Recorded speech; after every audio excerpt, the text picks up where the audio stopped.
وَلَقَدْ يَسَّرْنَا الْقُرْآنَ لِلذِّكْرِ فَهَلْ مِن مُّدَّكِرٍ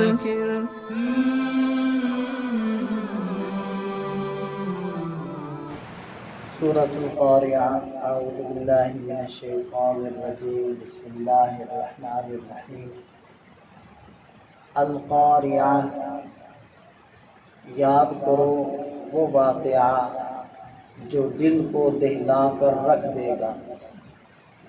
مل قارعہ کیا ہے وہ واقعہ جو دل کو دہلا کر رکھ دے گا۔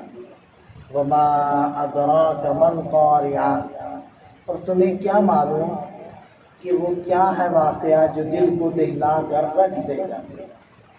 یہ عربی کا ایک مخصوص انداز ہے، اسلوب بیان ہے کہ جس کے اندر کسی چیز کی اہمیت کو بیان کیا جا رہا ہے،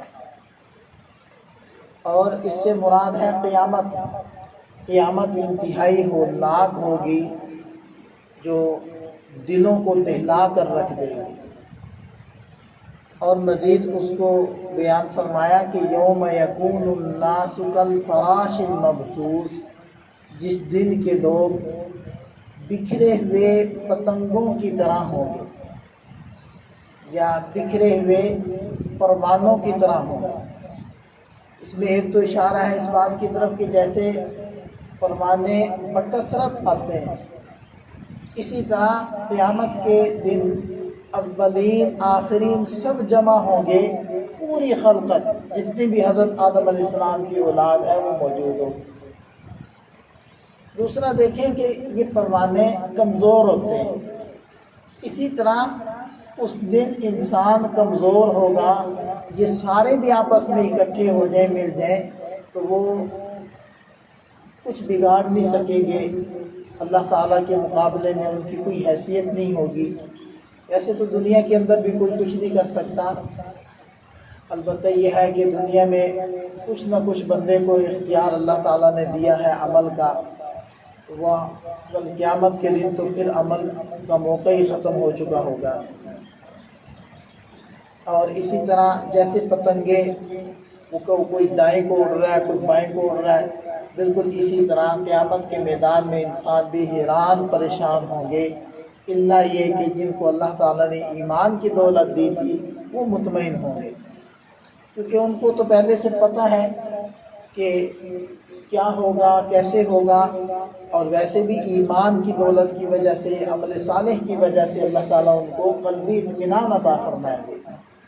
وَتَكُونُ الْجِبَالُ كَالْعِهْنِ الْمَنْفُوشِ اور پہاڑ دھنی ہوئی رنگین اون کی طرح اڑتی پھرے گی، کیونکہ پہاڑ مختلف رنگوں کے ہیں تو اس لیے اس کو دھنی ہوئی مختلف رنگوں والی اون سے تشبیہ دی۔ فَأَمَّا مَنْ ثَقُلَتْ مَوَازِينُهُ بہرحال جس کے پلڑے بھاری ہو گئے، فَهُوَ فِي عِيشَةٍ رَاضِيَةٍ وہ منمانی زندگی کے اندر رہے گا۔ وَأَمَّا مَنْ خَفَّتْ مَوَازِينُهُ بہرحال جس کے پلڑے ہلکے ہو گئے، فَأُمُّهُ هَاوِيَةٌ تو اس کا ٹھکانہ گہرا گڑھا ہوگا۔ وَمَا أَدْرَاكَ مَا هِيَ اور تمہیں کیا خبر کہ وہ گہرا گڑھا کیا ہے۔ نَارٌ حَامِيَةٌ ایک دہکتی ہوئی آگ ہے۔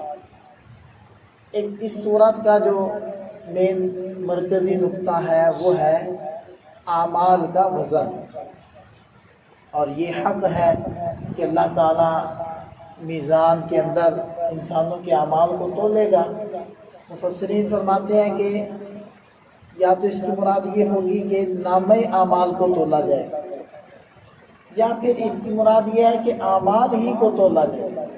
اب یہ بعض لوگوں کے دماغوں میں اشکال پیدا ہوتا ہے کہ جی عمل کو کیسے تولا جائے گا، ابھی ہم نے جو نماز پڑھی ہے اس کو کیسے تولیں گے؟ اس میں کوئی حیرت والی بات نہیں ہے۔ جب انسان مخلوق ہو کر فاصلوں کو ناپ سکتا ہے، گرمی سردی کو تول سکتا ہے، تو پھر اللہ تعالیٰ انسان کے عمل کو بھی تول سکتا ہے، اس کے لیے تو کچھ مشکل نہیں ہے۔ اور پھر ایک اور بات جو اس کے اندر سمجھنے کی ہے وہ یہ ہے کہ دیکھیں عمل کی گنتی کا نہیں بتلایا گیا کہ قیامت کے دن عمل کو گنا جائے گا، بلکہ تولا جائے گا۔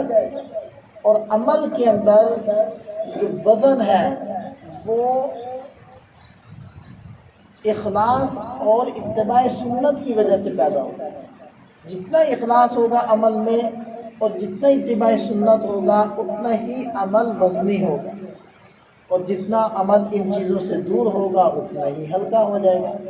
اور دیکھیں کہ عمل کی گنتی کا نہیں کہا گیا بلکہ وزن کا کہا گیا۔ اس سے ہمارے لیے ہدایت اور رہنمائی یہ نکلتی ہے کہ ہم عمل کی کمیت یعنی اس کی گنتی کی طرف نہ جائیں، بلکہ اس کی کوالٹی اور اس کی عمدگی کی طرف دھیان دیں کہ ہمارا عمل کتنا وزنی ہے، ہمارا عمل اخلاص سے کتنا بھرپور ہے۔ لہٰذا ایسا ہوگا کل قیامت کے دن کہ بہت سارے ایسے لوگ ہوں گے کہ جن کے پاس عمل تو تھوڑا ہی ہوگا لیکن وہ اخلاص اور اتباع سنت کی وجہ سے ان میں وزن ہی بہت ہوگا۔ اب دیکھیں کہ بعض صحابہ کرام ایسے ہیں کہ جن کے پاس چند نمازیں ہوں گی، یعنی کہ ان کو موقع ہی نہیں ملا نمازیں پڑھنے کا، ادھر ایمان لائے اور اگلے دن شہید ہو گئے۔ اور ایک صحابی ایسے بھی ہوں گے کہ جنہوں نے ایک نماز بھی نہیں پڑھی، ان کو ایک نماز کا بھی موقع نہیں ملا، صرف کلمہ ہے، کلمہ پڑھا اور لشکر اسلام میں تو اس وقت شامل ہو گئے، لشکر اسلام میں شامل ہو گئے اور اسی وقت شہید ہو گئے، ایک نماز بھی نہیں۔ لیکن وہ کلمہ اور جہاد وہی ان کا اتنا وزنی ہوگا کہ وہ بہت ساری نمازوں اور حجوں والوں سے ان کا پلڑا زیادہ بھاری ہوگا۔ تو اس لیے ہمیں عمل کی جو کوالٹی ہے، عمل کی جو نوعیت ہے، اس کی طرف دھیان دینا چاہیے، اس کو بہتر بنانا چاہیے۔ اللہ تعالیٰ ہم سب کو توفیق عطا فرمائے۔